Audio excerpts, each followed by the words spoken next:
반갑습니다. 니보다 조금 더 알 뿐입니다. 이번 영상에서는 응력 변형률 선도와 후크의 법칙에 대해 알아보도록 하겠습니다. 먼저 탄성과 소성에 대한 개념에 대해 알아보도록 하겠습니다. 탄성이란 이제 우리가 재료에 힘을 가했을 때 원래 형상으로 되돌아갈 수 있는 성질을 탄성이라고 하게 되고, 소성은 힘을 제거를 해도 영구 변형이 남게 되는 성질을 소성이라고 하게 되겠고, 우리가 이제 재료학에서 중요한 그 성질은 이제 소성보다는 이제 탄성에 초점을 맞추어서 이제 살펴본다라고 보시면 되겠습니다. 다음과 같은 그 재료 시편을 이제 인장 시험기에 넣고 이제 인장 시험을 통해서 우리가 다음과 같은 이제 응력 변형률 선도를 얻게 되는데, 실제로는 이제 이러한 인장 시험기에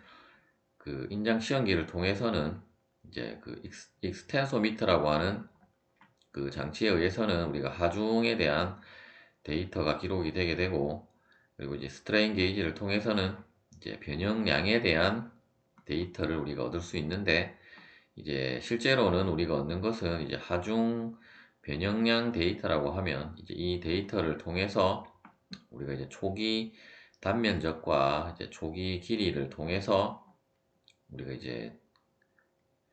그 단면적을 통해서는 이제 응력을 산출을 할 수 있고, 이제 길이를 통해서는 우리가 변형률을 계산을 할 수 있기 때문에 이제 그러한 데이터에 조작을 가해서 이제 다음과 같은 우리가 응력 변형률 선도를 얻었다라고 했을 때, 이때 이제 앞서 설명드린 대로 이제 탄성 구간이 있을 수 있고, 재료에는 이제 그 힘을 가해서 다시 힘을 제거를 했을 때 이제 이러한 커브를 따라서 원래 형상으로 돌아갈 수 있는 탄성 구간과 이제 원래 형상으로 돌아갈 수 없는 소성 구간으로 이제 나누어질 수 있고, 이때 이제 이 두 구간을 나누는 기준점 E를 이제 항복점이라고 하겠습니다. 이때 이제 탄성은 이제 앞서 설명드린 대로 이제 원래 형상으로 돌아갈 수 있는 성질이었던 반면에, 우리가 이러한 재료에 있어서 이제 소성은 이제 항복점 E를 지나서 이제 하중을 계속 가하게 되면 우리가 B점까지 도달을 했을 때 그 하중을 제거를 하면 탄성 같은 경우는 이제 O점으로 돌아가야 되는데, 이제 그 B점에서 하중을 제거를 하면 이제 D점으로 가는 것이 아니라 이제 실제로는 이제 이러한 C점으로 가게 되는 그 양상을 보이게 되고, 이때 이제 이 C점으로 가는 이 직선의 기울기는 이제 이쪽 부분의 그림에는 자세히 나타나 있지 않지만, 실제로 어떤 이쪽 부분에 어떤 비례 구간이 있다라고 하면, 즉 이제 직선 구간이 있으면 그 직선의 그 기울기에 해당하는 동일한 기울기를 가진 이러한 직선을 따라서 이제 C점으로 재료는 이제 영구 변형과 탄성 회복을 하게 됩니다. 이때 이제 영구 변형을 이제 이 그래프에서는 그 잔류 변형이라는 용어를 사용을 했는데, 이제 레지듀얼 스트레인이라고 하기도 하고 이제 퍼머넌트 스트레인이라고도 하겠습니다. 이때 이제 우리가 물체에 있어서 이제 영구 변형된 부분을 이제 퍼머넌트 셋이라고 하고, 이제 변형을 했을 때 다시 이제 그 소성 구간까지 변형을 했을 때 이제 탄성 회복이 되어진 그 물체의 부분을 이제 partially elastic이라고 하겠습니다. 응력 변형률 선도에 대해 알아보도록 하겠습니다. 자축의 선도는 이제 그 덕타일 머테리얼, 즉 이제 연성 재료의 그 대표적인 그 재료인 이제 스틸의, 즉 엄밀하게 말하면 이제 영강의 그 응력 변형률 선도가 되겠습니다.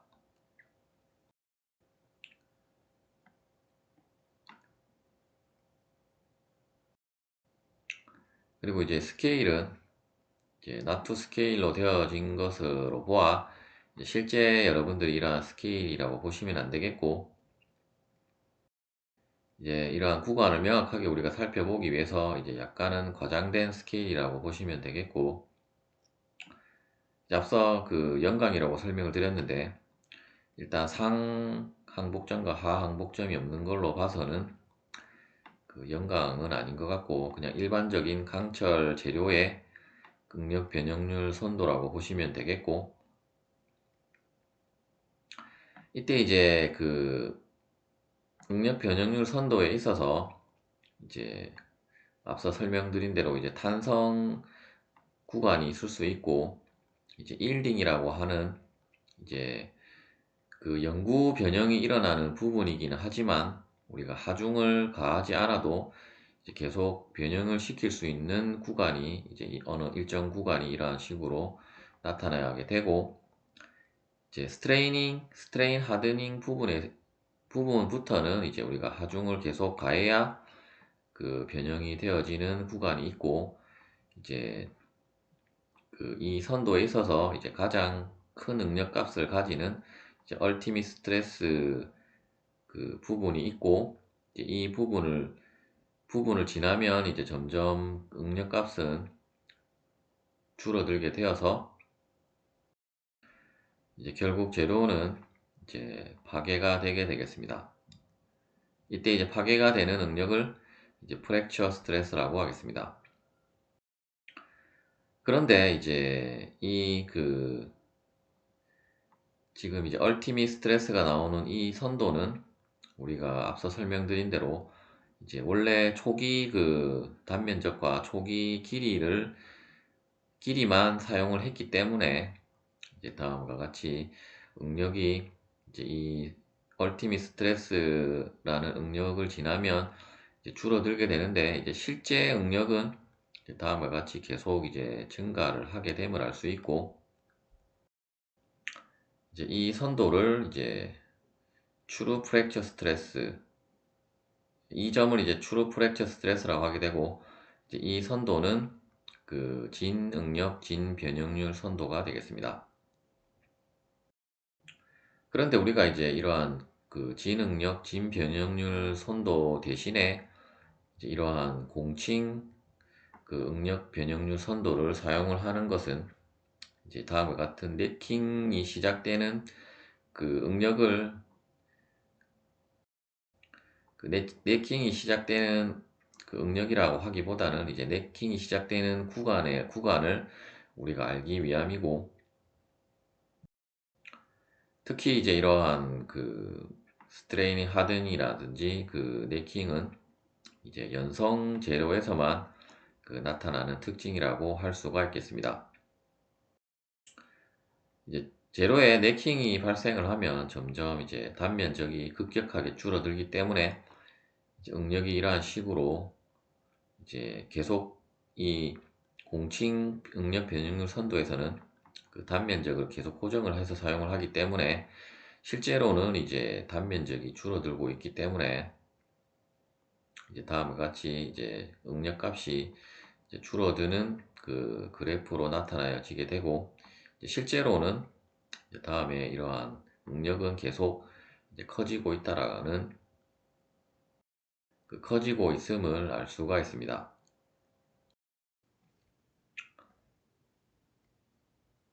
우리가 이제 재료역학에서 중요한 구간은 이제 이 엘라스틱 리전 부분이 되겠고, 이제 탄성 구간은 이제 그 탄성 거동을 보이는 구간이 되고, 실제로 우리가 이제 다음 슬라이드에 살펴볼 그 후크의 법칙과 연관되는 구간은 이제 이 시그마 PL까지의 그 프로포셔널 그 리밋까지의 그 이러한 직선 구간이 되겠습니다. 이 직선 구간에 있어서 이제 이 직선의 기울기를 이제 E라고 하게 되고, 이제 이 그 기울기 E가 바로 이제 탄성 계수가 되겠습니다. 그런데 우리가 이제 실제 그 대부분의 재료는 이렇게 그 각각의 구간이 명확하게 나타나지 않고 이제 다음과 같은 그 선도를 그 그래프가 이제 그려지게 되는데, 이러한 그래프에 있어서는 우리가 정확한 그 항복점을 알 수 없기 때문에 이제 이러한 경우에 있어서는 이제 그 어떤 직선이 되어지는 부분을 우리가 그 대충 구간을 정해서 이제 그쪽 부분에 대한 기울기를 이제 다음과 같이 직선을 그어서 이제 기울기를 구하게 되고, 이제 이 기울기와 동일하게 이제 점선으로 되어진 부분까지 이제 옵셋, 즉 이제 평행 이동을 시키면 이제 이 점선과 이 빨간색의 그래프가 이제 만나는 점을 이제 항복점이라고 할 수가 있겠습니다. 이때 이제 이 옵셋이 되어지는 값은 이제 0.2%의 그 변형률에 해당되는 값으로 이제 옵셋을 한다라고 보시면 되겠고, 결국 이제 0.2%는 이제 변형률의 값이 이제 0.002가 되는 이제 부분까지를 이제 평행 이동을 시키면 되겠습니다. 이때 이제 이러한 그 인장 시험을 통한 그 응력 변형률 선도를 통해서 구한 기울기 E를 통해서 이제 우리가 후크의 법칙을 이제 계산을 할 수가 있는데, 즉 이제 이 시그마와 그 엡실론의 관계가 이러한 비례의 관계에 있을 때 이제 등식을 성립하게 하는 그 계수가 이제 탄성 계수 E가 되겠고, 따라서 이제 시그마는 이제 E 입실론이라고 하는 이 공식이 이제 후크의 법칙이 되겠습니다. 그런데 이제 아직까지 이 후크의 법칙은 이제 그 이러한 경우에 제한되어서 이제 사용이 되어지는 법칙이 되겠고, 우리가 또 그 전단 응력과 전단 변형률의 관계식에 의한 또 전단 탄성 계수와 또한 이제 포화송비라는 그 개념을 통해서 우리가 다시 한번 이 후크의 법칙을 그 완벽하게 이제 정리를 할 수가 있을 것입니다. 이때 이제 계수 E를 그 모듈러스 오브 엘라스티시티, 즉 이제 탄성 계수라고 하게 되고, 혹은 이제 이 그 로버트 훅과 이제 같은 나라, 즉 이제 영국의 그 과학자 토마스 영이라는 사람이 이제 동일한 개념을 사용을 했기 때문에 이제 이를 이제 영스 모듈러스라고도 하겠습니다. 축하중만 작용하는 물체의 후크의 법칙에 대해 알아보도록 하겠습니다. 먼저 이제 스프링에 대한 그 후크의 법칙을 한번 살펴보면, 우리가 이제 고등학교 물리 시간에서도 이제 이 스프링에 대한 것은 이제 스프링을 늘리는 데 필요한 힘 그 F는 이제 스프링 상수 곱하기 이 변형량으로 우리가 정의를 했었고, 따라서 이제 그때는 이제 P라고 하기보다는 F는 이제 KX라는 이제 공식을 여러분들이 그 물리 시간에 다루었을 것입니다. 다시 우리가 이제 재료역학에서는 이제 P는 이제 K 델타라고 이제 후크의 법칙을 사용을 하게 되고, 이때 이제 만일에 이제 복원력을 여러분들이 계산을 한다라고 하면 이제 마이너스 기호가 붙겠지만, 이제 재료역학에서는 이제 복원력은 고려를 하지 않기 때문에 이제 P는 K 델타라고 보시면 되겠고, 이때 이제 다시 델타에 대해서 우리가 식을 정리를 하면, 델타는 이제 FP라는 공식이 있는데, 따라서 이제 K와 F의 관계식은 이제 서로 이제 역수의 관계에 있다라는 것을 알 수 있고, 이때 이제 K를 이제 스티프니스, 이제 강성, 그 스프링 강성이라고 하게 되고, 혹은 이제 스프링 상수라고도 하겠습니다. 또한 이제 F는 이제 플렉서빌리티 혹은 이제 컴플라이언스라고 하게 되는데, 특히 이제 이 컴플라이언스는 여러분들이 어떤 스프링 설계에서 이제 이러한 용어를 여러분들이 접할 수도 있는데, 이제 컴플라이언스는 결국 이제 스프링 상수의 이제 역수를 이제 컴플라이언스라고 하겠습니다. 또한 이제 스프링에 있어서 우리가 어떤 아무런 외력도 주어지지 않았을 때 스프링의 이제 길이 L을 내추럴 랭스 혹은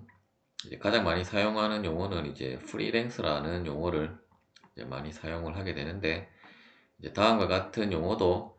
이제 이러한 스프링의 자유 길이를 나타내는 이제 용어라고 보시면 되겠습니다. 그리고 이제 델타 같은 경우도 이제 일반적으로는 이제 디포메이션이라는 용어를 사용을 하게 되는데, 특히 이제 이러한 길이 방향의 신장량을 나타낼 때는 이제 엘롱게이션이라는 용어를 이제 사용을 하게 되겠습니다. 다음은 이제 프리스매틱 바에 대해서 후크의 법칙에 대해 알아보도록 하겠습니다. 단면적이 A인 이러한 A이고 길이가 L인 이러한 물체에 이제 하중 P를 가해서 이제 변형량이 델타만큼 늘어났다라고 하면, 이제 단면적을 우리가 2배로 하게 되면 이제 P를 동일한 하중을 가하면 이제 델타가 아니라 이제 2분의 델타만큼 늘어나게 되고, 다시 이를 우리가 하중을 이제 2배로 하면 이제 단면적이 2배가 되면 이제 동일한 델타만큼 늘리려면 이제 하중을 2배로 해주어야 한다는 부분이 되겠습니다. 또한 이제 하중과 단면적은 동일한데 이제 길이를 2배로 늘리면 이제 변형량은 이제 2배가 되는 그림이 되겠습니다. 따라서 이제 이러한 관계식에 의해서 우리가 다시 이제 후크의 법칙을 정리를 해보면, 우리가 이제 시그마는 E 입실론이라는 식을 앞서 우리가 살펴보았고, 이제 이 수식에서 다시 엡실론은 이제 2분의 시그마가 되게 되고, 또한 이제 이러한 축하 중에 있어서 이제 응력은 이제 수직 응력이 되게 될 것이고, 수직 응력은 우리가 A분의 P로 다시 정리를 할 수 있기 때문에, 따라서 이제 엡실론은 A2분의 P가 됨을 알 수가 있습니다. 또한 이제 엡실론은 이제 L분의 델타임을 알 수 있고, 따라서 이제 이 부분에서 이제 델타는 엡실론 L이고, 이제 엡실론 자리에 이 값을 대입을 하면 결국 최종적으로 델타는 A2분의 PL로 이제 식을 정리를 할 수 있겠고, 이제 이 공식이 또한 축하중만 작용하는 물체에 있어서 이제 후크의 법칙이라고 할 수가 있겠습니다. 이제 이 수식을 우리가 다시 한번 이 그림에 대해서 살펴보면, 결국 우리가 단면적이 이제 커질수록 이제 동일 하중, 동일 길이, 그리고 동일 탄성 계수면 이제 변형량이 이제 줄어들음을 알 수가 있었고, 또한 이제 길이가 길어지면 이제 비례관계에 있기 때문에 이제 변형량이 더 크게 됨을 이 공식을 통해서 이제 이러한 상황들을 이제 공식만을 통해서 우리가 알 수 있고, 또한 이제 탄성계수 2라는 것이 결국은 우리가 비례의 한도 부분에서만 정의가 되어진 계수이기 때문에, 따라서 이때 이제 들어가는 A와 L의 값은 우리가 이제 초기 값, 초기 단면적과 초기 길이만으로 우리가 하중을 변화함에 따라서 이제 이 변형량이 어떻게 변화하는지를 이제 알 수가 있겠습니다. 또한 이제 이 공식은 이제 다음과 같은 어떤 단일 프리스매틱 바에 대한 그 공식이라고 하면 이를 이제 조금 더 확장해서 어떤 단면적이 계속 변화하는 부분이라든지 혹은 하중이 변화하든지 혹은 이제 길이가 그 다른 어떤 뭐 다단봉 같은 경우에 있어서는 우리가 이제 다음에 공식을 통해서 그 계산을 할 수 있겠고, 결국 이 공식의 의미는 이제 각각의 그 구간별로 이제 변형량을 계산을 해서 그 변형량들을 모두 더하면 이제 전체 변형량이 그 된다는 그 식이 되겠습니다. 예제를 풀어보도록 하겠습니다. 다음과 같은 이제 한쪽이 이제 벽면에 고정이 되어진 그 다단봉에 있어서 이제 문제에서는 스틸 로드라고 했는데, 이제 다단봉에 있어서 그 전체 이제 변형량을 구하라는 문제가 되겠습니다. 이때 이제 탄성 계수는 이제 모든 구간에 동일하게 이제 다음과 같은 값으로 주어져 있고, 일단 AC 부분에 대한 단면적이 0.9 제곱인치, 그리고 CD 부분은 0.3 제곱인치, 그리고 D점에는 30kPa, C점은 45kPa, 그리고 B점은 75kPa가 주어져 있고, 이러한 하중이 주어지는 부분까지의 길이 값이 다음과 같이 그 주어져 있다라고 주어져 있습니다. 이때 이제 각각의 구간별로 우리가 변형량을 구하기 위해서는 일단 나머지 A나 L 값은 주어져 있기 때문에 각각의 구간에 그 작용을 하는 이제 하중만 우리가 산출을 하면 되는데, 일단 하중을 산출을 하기 위해서는 이러한 하중이 작용을 하기 전까지 어떤 임의의 구간을 이제 단면을 해서 이제 그 부분에 해당하는 힘들을 모두 도시를 해서 우리가 이제 자유물태도 상의 평형 방정식에 의해서 그 하중을 산출을 하시면 되겠습니다.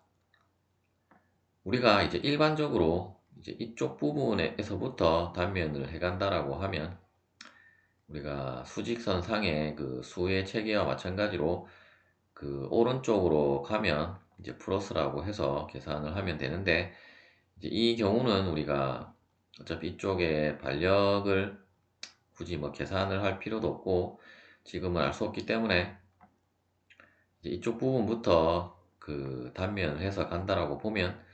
일단 이 수직력의 방향을 이제 우리가 플러스 방향이라고 하고,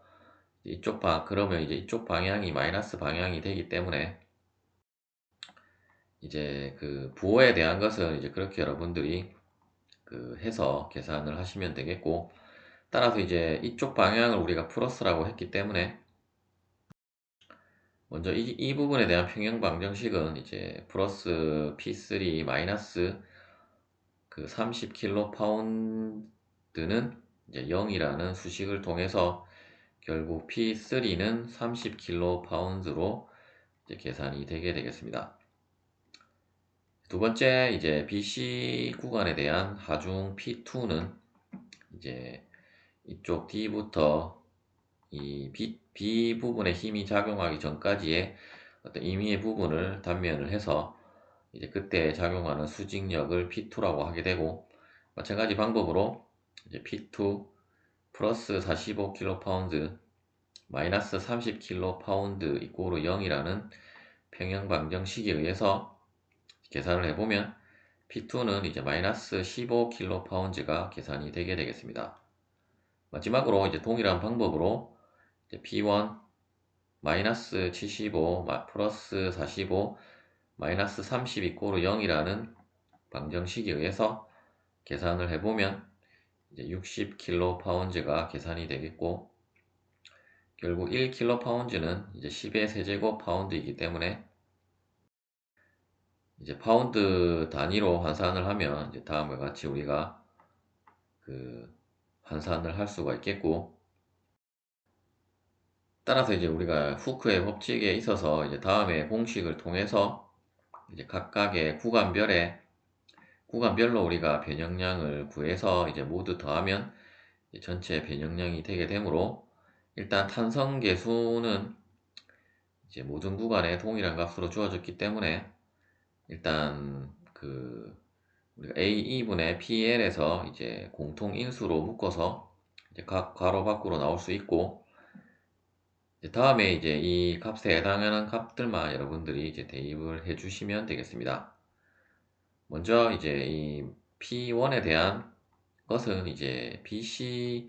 AB 구간에 대한 그 변형량이 되게 될 것이고, 이때 이제 AB 구간에 A는 0.9,